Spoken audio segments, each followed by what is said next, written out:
What is going on, guys? Welcome back to the channel, and today we're going to be finishing off our KASHYYYK map guide for Galactic Assault by covering the attacking side, which in this case is the droid army. If you haven't seen the defensive part of this map guide, then don't stress, as the link will be in the description and linked at the end of the video, so make sure to go and give that a watch if you haven't done so already. So getting straight into it, as soon as the game starts, just like I mentioned in the defensive guide, you want to make your way over to the left side of the map where majority of the enemies are going to be. As you're going to see here in a minute, there's already going to be a few enemies waiting for you to come storming up the beach, so rather than going straight for the front buildings, I try and make my way around to the left here because most enemies are going to be distracted by the 10 others that are running straight towards them.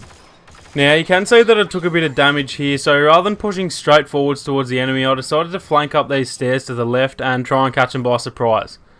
This all just depends on the situation you're in. If you do have full health and a few teammates nearby, then by all means push into the buildings ahead of you. But if you have taken any damage, then the best thing to do is what you see on screen here. Once you've taken a bit of control over your area, the next objective is to just slowly push the enemy backwards up the map. As you can see here, I'm not trying to rush the enemy. All I've done is put myself into a good spot on the map and then just let the enemy come to me. These guys here are pretty clueless, so it's not going to be this easy every time. But that's just the good thing about flanking so early, is that not many people are going to be expecting you where you are, which leads to plenty of easy kills, as you can see here. Now, just touching on the classes that I'd recommend using in this first phase, exactly like I mentioned on defense, the assault and officer classes are probably the two most useful for this part of the map.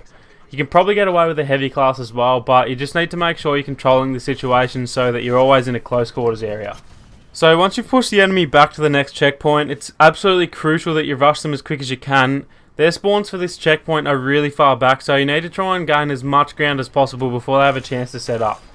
You can see here that these two ran straight past me purely because they didn't expect me to be here so quickly, and if it wasn't for this guy being a Wookiee, I would have picked up an easy 2 kills here without anyone else bothering me. Now, I wouldn't recommend spending too much time in the middle of the map here, as you can get taken out from absolutely anywhere, but I noticed here that this guy was trying to fire off his disruptor to take out the MTT, so I made sure to try and take him out as soon as I saw him. If you want to unlock a hero early on in the game, then I cannot stress enough how important it is to play the objective. Taking out enemies with the disruptor gives you a huge amount of battle points, which is only going to help you and your team even more. So at this point I've already unlocked my first hero, and unlike on the defensive side, I recommend using a hero as soon as you can possibly unlock them. My personal favourite on this map would have to be Bossk due to his strength at long range and short range combat, but I'd also recommend using Boba Fett if he's more suited to your playstyle.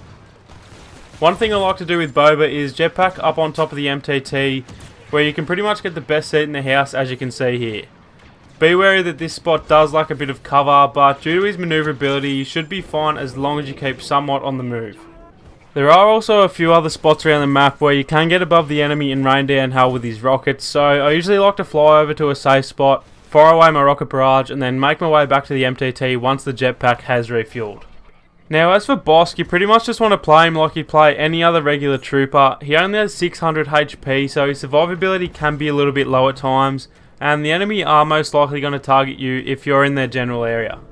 If you can get up on these catwalks here, you can actually get on top of the MTT just like Boba, and again from here you should be able to get some really good angles on your enemy.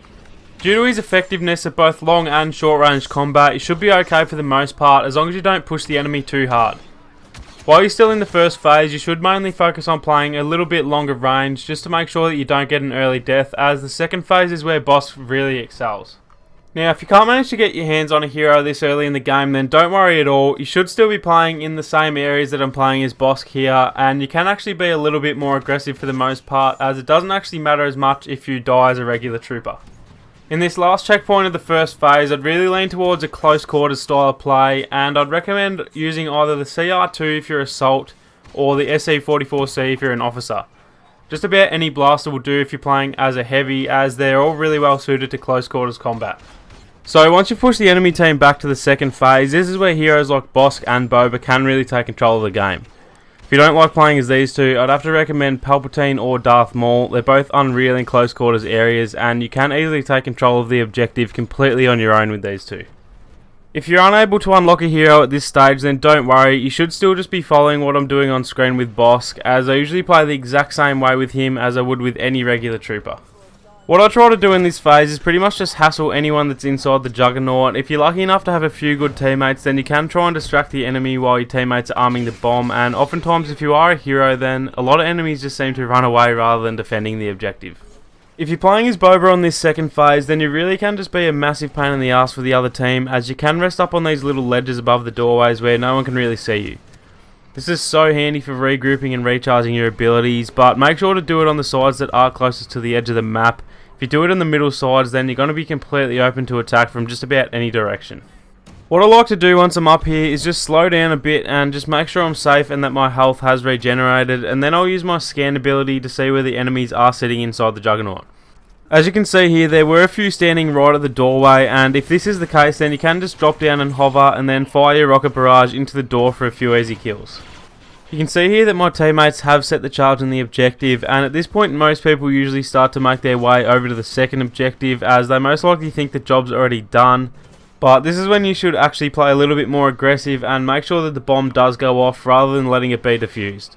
In this situation, the only thing you should really be doing is getting inside the juggernaut and playing full on defensive mode until the juggernaut has definitely been taken out.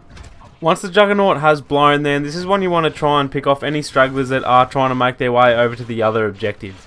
If you let too many get in there at once, then it's pretty much impossible to take, so make sure to try and take out anyone that you see on your way over. Once you're there, all the same rules apply to this objective as it's identical to the first one, but like I said, this one does seem to be harder to take, so you're going to have to hope your teammates are willing to help you out. So if you do manage to take out the second juggernaut, then you've done the hard part and you're onto the final phase of this map. This phase is a whole lot easier than the second phase, so if you have managed to get to this point, then you're looking really good to take home the W. This phase involves actually boarding the Venator class destroyer, and your job for this phase is pretty much identical to the second phase. There's 2 fuel systems on board that need to be blown up, so all you have to do is plant the bombs and then defend them from anyone trying to defuse them. This phase is extremely close quarters, so make sure to use a class or a hero that's suited well for up close combat. These objectives are both really easy to take out, and honestly there's not much that needs to be said about this phase. If you did manage to take out the juggernauts in the last phase, then these 2 objectives should be an absolute breeze for you and your team.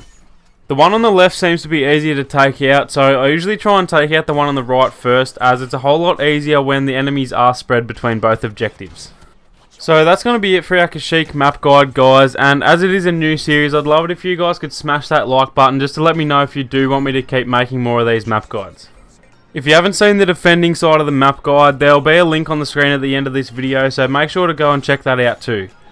Also, if you have any feedback for these map guides, then let me know down in the comments, and let me know of things such as whether you want more or less detail in the guides, as I do really want these guides to help you guys improve your gameplay on each map.